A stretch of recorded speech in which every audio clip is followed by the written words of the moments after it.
Instituto Alfa Noticias.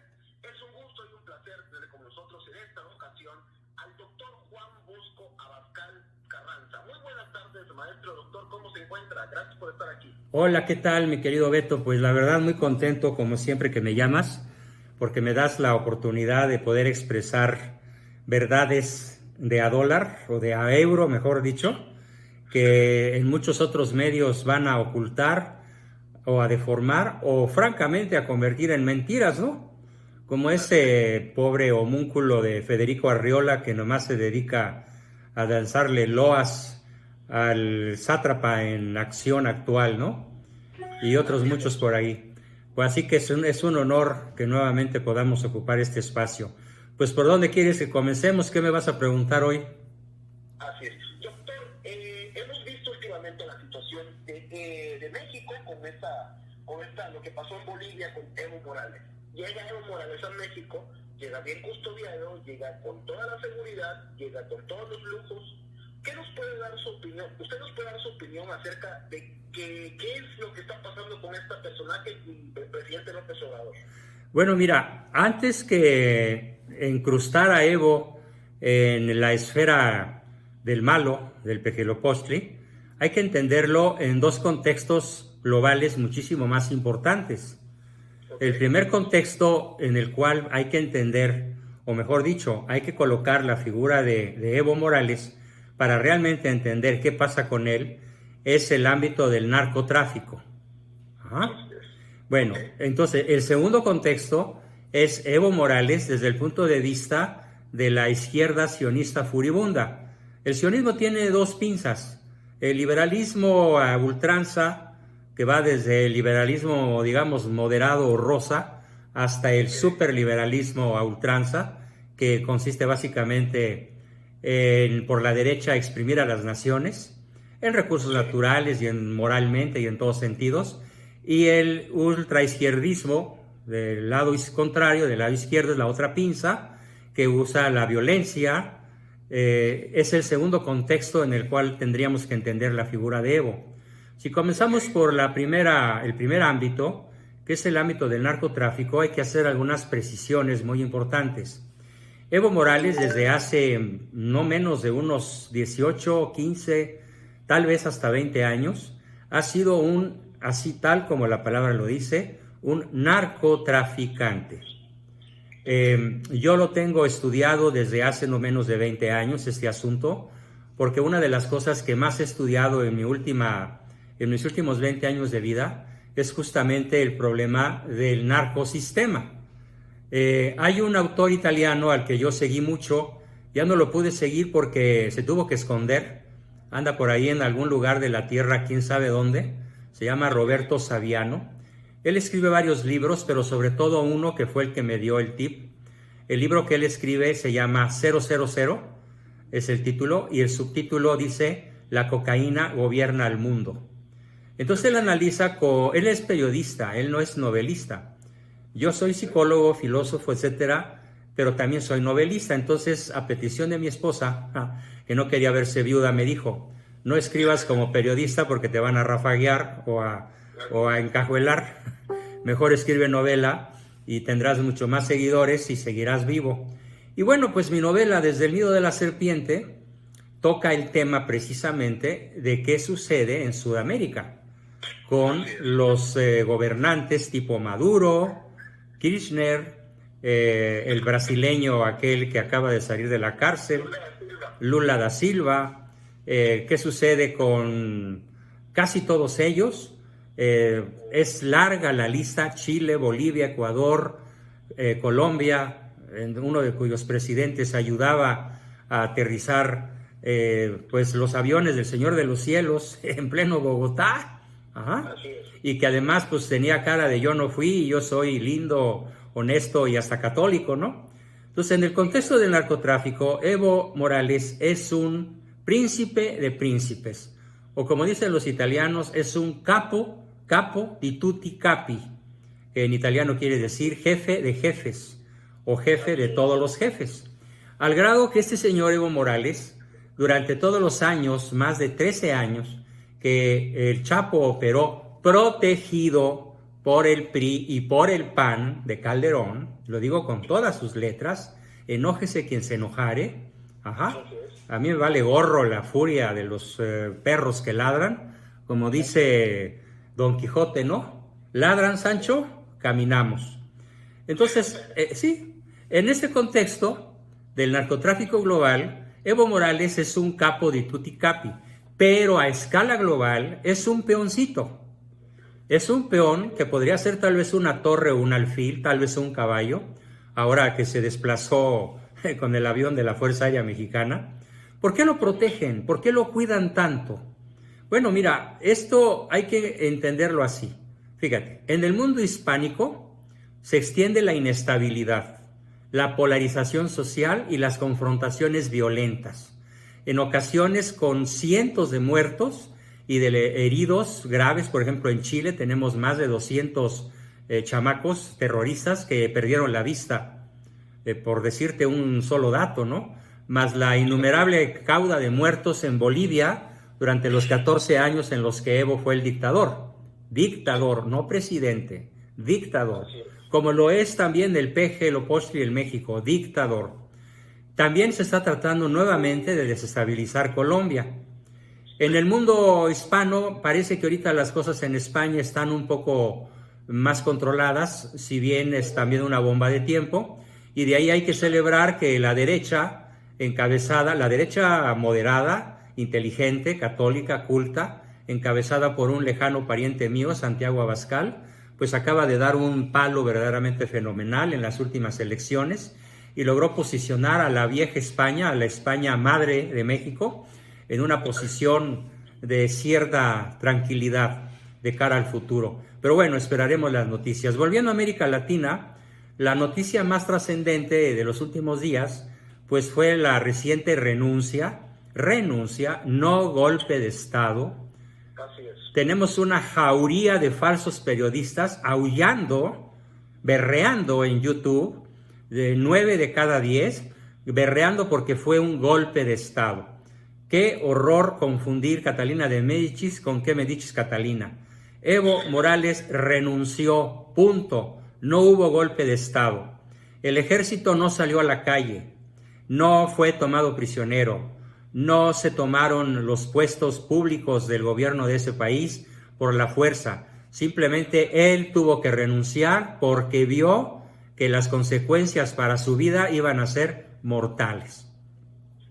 Entonces este señor Evo Morales, en ese contexto del narcotráfico, está incrustado en un indigenismo narcotraficante, hispanofóbico, junto con Maduro y otros políticos de influencia castromarxista. Representa este señor Evo Morales una ideología nefasta, históricamente funcional para lograr la balcanización y el consiguiente expolio, explotación de la América al sur del Río Bravo. O sea, ¿para qué el ala comunista tiene toda esta actividad frenética de agresión a la clase media, que ha provocado, por ejemplo, que en Venezuela se escapen 4 millones de clase medieros, que quién sabe dónde andan, en países cercanos, por supuesto, pero también en Estados Unidos? ¿Qué propósito tienen? Lograr la balcanización, o sea, la multipartición en pequeñas nacioncitas a las cuales tanto la izquierda furibunda como la ultraderecha igualmente furibunda puedan gobernar a su antojo. Mientras no se entienda que izquierda extrema y derecha extrema son dos lados de la misma pinza, no entendemos nada. Ambos extremos quieren lo mismo: controlar, dirigir, gobernar el planeta, sobre todo con propósitos de orden, fíjate bien, religioso. Quieren, como ellos están gobernados por el príncipe de este mundo, finalmente tal vez las riquezas no les interesen tanto como las almas trascendentes, espirituales, inmortales de todos los habitantes de estas regiones desdichadas. Entonces, no obstante, parece obvio que tras los convulsos sucesos de Bolivia se oculta, como siempre, la mano negra de los artífices del nuevo orden mundial, tanto izquierda como derecha, a ultranza, cuyo lema es Ordo ab caos, o sea, al orden por el caos. porque, dicho a la mexicana, ¿sí? A río revuelto, ganancia de pescadores. Así es. ¿Sí? Hay que entender, a mí este señor Morales me cae como patada de mula en la parte más baja de mi abdomen, ¿no? Hay que reconocer que hizo algo por Bolivia, que por supuesto el peje no va a hacer por México, así gobernara 60 años, que sería una maldición infernal. Sí, pero Morales hizo por Bolivia con la enorme, inconmensurable cantidad de dinero que le dio y le da y le seguirá dando el narcotráfico, independientemente de los grandes recursos naturales de Bolivia, que se centran sobre todo en uno de los metales más codiciados en la actualidad, que es bueno, no es un metal, es una sal, el litio. Ajá. Los recursos naturales bolivianos, sobre todo el litio, son codiciados por los plutócratas internacionales. Los que juegan a la izquierda, como Soros, etcétera, y los que juegan a la derecha, como Rothschild y Rockefeller. Finalmente ellos están aliados en la cumbre. Ajá.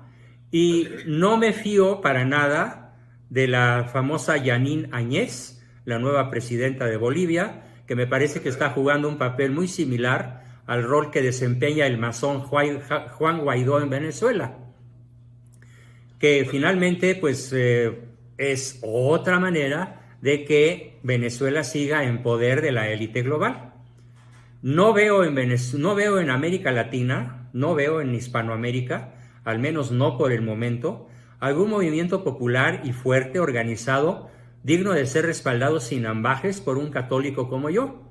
¿Por qué? Pues porque por la izquierda tenemos el castromarxismo indigenista, hispanofóbico y progre, Maduro, Morales, el peje, el kirchnerismo, perdón, ya se me hizo bolas la lengua, el kirchnerismo, mientras que por la derecha está el ultraliberalismo antisocial, filogringo y sionista.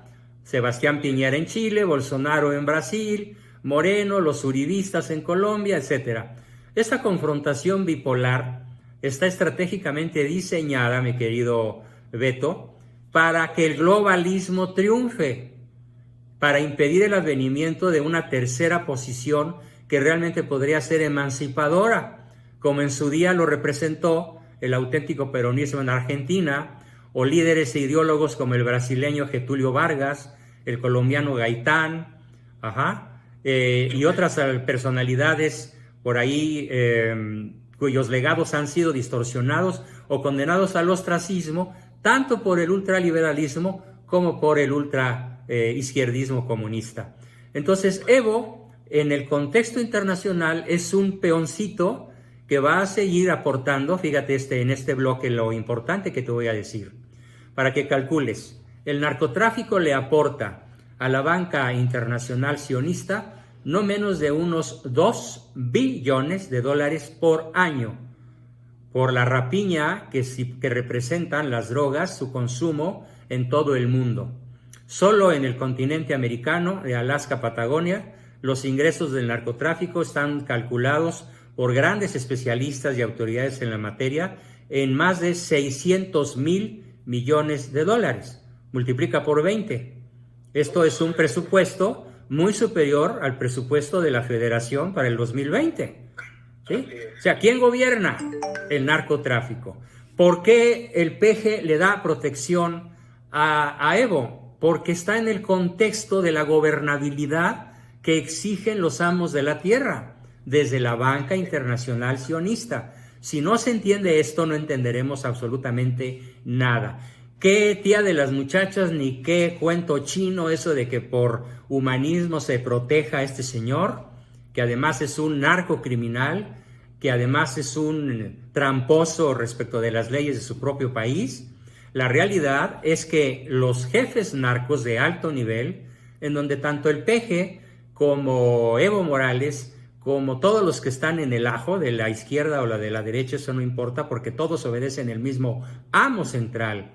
En Washington, en Tel Aviv y en The City, en Londres, lo único que quieren es que no se afecten las ganancias que se podrían perder de alguna manera si la gente se da cuenta y despierta que en realidad, como dicen los franceses, chercher la femme, no, aquí no hay que buscar a la femme, a la mujer, aquí hay que buscar ¿a quién? a la cocaína, a las metanfetaminas, a la marihuana, a la coca, a todo lo que produce Bolivia, de manera incluso legal. Imagínate, allá, ¿quién es el dueño de los 7 plantíos o de los 7 carteles más importantes que producen droga? Pues Evo Morales. Entonces, pues acá el peje no tiene el menor empacho y tiene una enorme prisa por mandar un avión de la Fuerza Aérea, pues para proteger las enormes ganancias que él mismo tiene, porque por supuesto cobran por eso y cobran cosas que no solamente son en oro, en diamantes, en petróleo, en dinero cash, no, en protección del sionismo internacional, ¿sí? Aquí el único que posiblemente, aunque a veces dudo, se les atravesó en el camino, pues se llama Donald Trump, y por eso lo quieren defenestrar. Por eso la élite internacional está traumada desde que este señor pues entró a la presidencia de Estados Unidos y ha declarado ser pro vida, pro familia, y le ha solicitado al Congreso norteamericano que dejen que impidan la continuación de la legalización del aborto. Entonces, Trump no es santo de la devoción de los gobernantes de la tierra. Eso que quede bien claro. Ajá. Que quede bien claro en resumen entonces que Evo es un narcotraficante protegido por el peje por razones de orden globalista, y que el globalismo, tanto de izquierda como de derecha, lo único que busca es la balcanización de nuestras naciones para finalmente apoderarse de la única riqueza que es nuestra y que es para siempre, nuestra propia salvación eterna, ¿eh? Nuestra visión de la vida en donde Dios es el valor máximo al cual ellos procuran combatir con todas las herramientas, con el enorme arsenal del cual espero poderte platicar al rato, con el peje como eje central de esta guerra mortífera contra las naciones católicas, que ya por desgracia ya no lo son. Ajá. Bueno, pues es el contexto, el narcotráfico por un lado, y por el otro lado el afán globalizador de los amos de la tierra, que lo único que quieren es atomizar y destruir. A ver, échale una ojeada a Chile. ¿Cómo está Chile? No, o sea, está destruido. Está destruido, sin metro su capital, con cientos de heridos, algunos graves, muchos graves, centenares de heridos graves. Algunos dicen se la buscaron. Bueno, yo no tengo tompeates para dar un juicio tan severo, porque a lo mejor hay gente que de buena fe simplemente son instrumentos tanto de la izquierda como de la derecha extremas para generar una serie de peticiones que en algunos casos, en algunos momentos, se antojan legítimas, pero que es tan complicado que finalmente la línea que divide el bien del mal queda prácticamente borrada, y finalmente acabo diciendo como Sócrates: solo sé que no sé nada respecto de la culpabilidad que puedan tener los terroristas que destruyeron Chile. Prefiero abstenerme de cualquier juicio moral, pero el hecho es que está destruido, ¿sí? Y va a seguir la destrucción. Ya ayer nada menos la rectoría de la UNAM en la capital mexicana, la rectoría fue quemada y vandalizada por gente encapuchada. No me va a extrañar nada que en las próximas semanas también la capital mexicana se quede sin metro.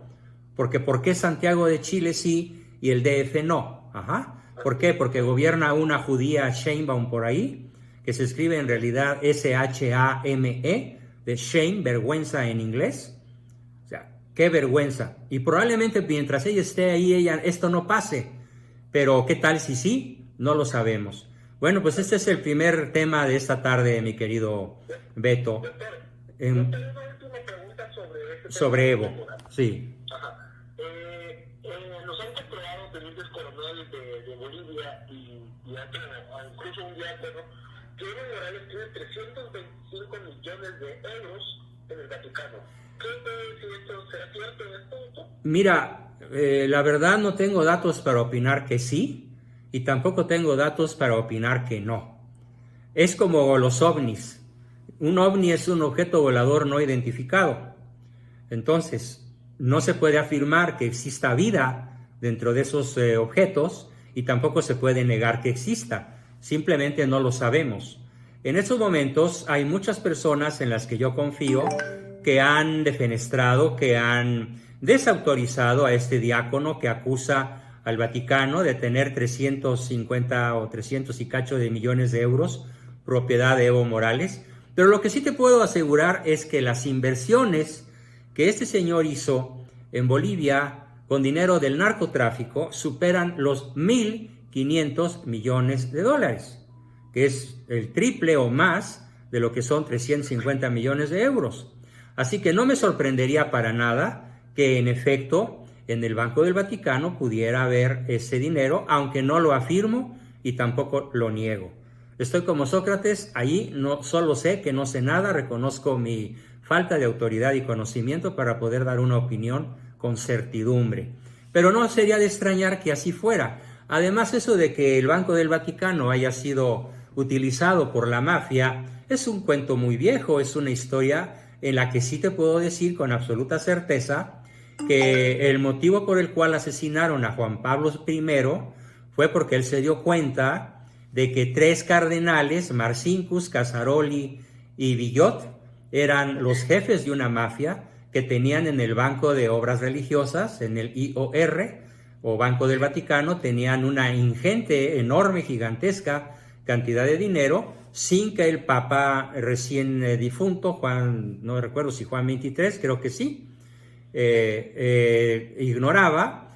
Después se dio cuenta Juan Pablo I y llamó nada menos para hacer la denuncia de lo que él descubría en el Banco del Vaticano, pues llamó al jefe de la mafia, llamó al cardenal italiano, al cardenal francés y al cardenal gringo, ¿sí? Marcinkus, y entre los 3 lo mandaron a asesinar para que no se supiera. San Juan Pablo II se dio cuenta, ya nombrado papa, del problema, constató que esto era cierto y con una maniobra verdaderamente sensacional, de la cual podríamos algún día darte detalles, empezó a enviar dinero de la mafia tanto a Polonia como a la Rusia de Gorbachov, y finalmente con esos recursos pues cayó el muro, ¿cómo ves? O sea que la historia de los recursos mal habidos en el Banco del Vaticano no nos debe sorprender y tampoco sería ninguna sorpresa, ni pondría en tela de juicio la fe de un católico inteligente e ilustrado de que este dinero pudiera estar ahí. Eso no afecta ni para bien ni para mal el depósito de nuestra fe. Simplemente es una iglesia formada por hombres, guiada por el Espíritu Santo, infaliblemente, pero esto no quiere decir que esté dirigida por hombres impecables. Cristo prometió infalibilidad en materia de enseñanza, ex cátedra en fe y costumbres, pero Cristo no prometió que todos los sucesores de él, nombrados el primero en San Pedro, iban a ser personas santas e impecables. Hay que distinguir entonces este hecho histórico, que hay una gran cantidad de papas que son modelos de corrupción, de nepotismo, de injusticia, de orgías sexuales, de malversación de fondos, de deshonestidad, sobre todo en el Renacimiento. Aunque hay que reconocer que de unos 3 o 4 siglos para acá, casi todos merecen el título de santidad. Y santos, objetivamente, canónicamente santos.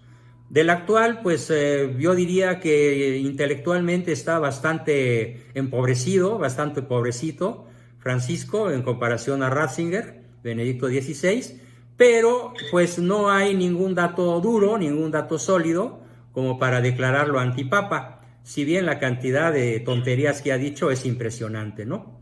Pero el que sea tonto no lo hace antipapa. Un crucifijo como en el símbolo del comunismo al Papa Francisco. Sí.